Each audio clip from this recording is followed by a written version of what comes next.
3, 2, 1, go. What's up guys? So sorry about the sound. I have a render going on in the background on my computer in Blender. I've been rendering out everything, but something I really love to do is add backgrounds, add HDRI images to my sculpts just to make them look cool. So I have a cool render here that I did last night, although these are supposed to be lit up, but I'll light those later. So here's how you add a background. So first, you make sure you know where your images are. So I have a folder here in my iCloud drive. Where is it? My AI images. But I can't download from, I don't think you can bring them right into Nomad from iCloud drive.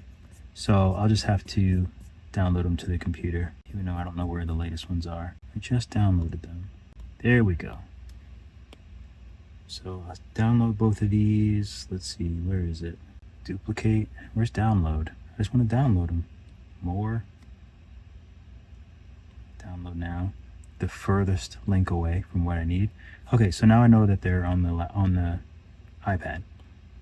So I just go back to Nomad, go here, you know, where you can change the color of the background and stuff, and just do reference image. So reference image, that's my Batman one. I'm going to import photos, and then I just have to find the photos. Sometimes it can get a bit confusing because there's photos, which I think is an app, and then there's files, which are all the files on the computer. I don't know.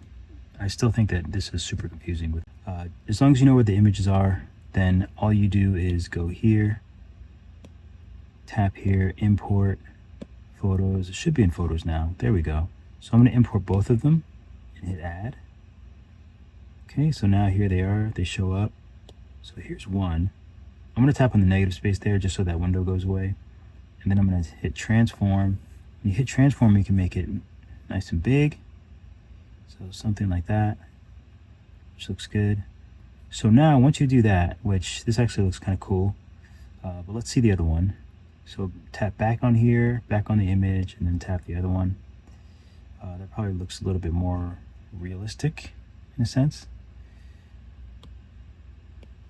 And then of course you can take your model and move it around wherever you need.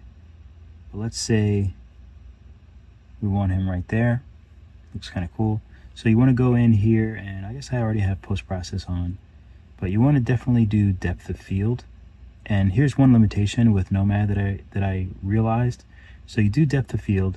It has a nice blur behind it. If it's really blurred, then it looks perfectly fine. But if you let off the blur a little bit, well, not really in this image. This image is actually pretty good. But sometimes you can kind of see the feathering around. So if I slide that, you can kind of see that it's sort of feathering. So it's not perfect, but I mean, obviously it works fine, but it's just not perfect. Sometimes I notice it. If it's some images work less well than others, but this one looks kind of good. Looks pretty good.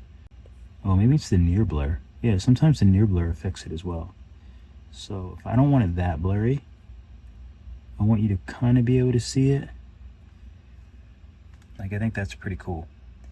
And then another thing that I do is I will adjust some of these lights. Like, this actually works out kind of well. You see this light here. Wait, is that not the right light? Oh yeah, it is. Maybe ease off it a little bit. So now it sort of looks like it's coming from this light source. You can do the same thing with these lights. Maybe you want to have them come from up above and just match the kind of temperature that they are, which these are pretty much white. So you can match that.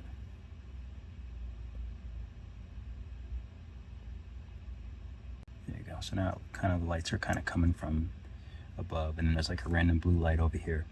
But that will make it look really realistic as well.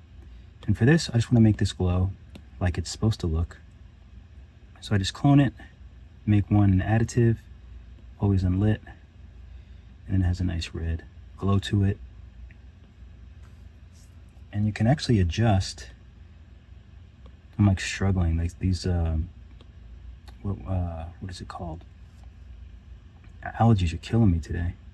So you can sort of adjust it here, but if you make it really bright, the only problem is sometimes I have to go in and lower the color of this. So I'm going to grab this red, and you can adjust it by adjusting the color here.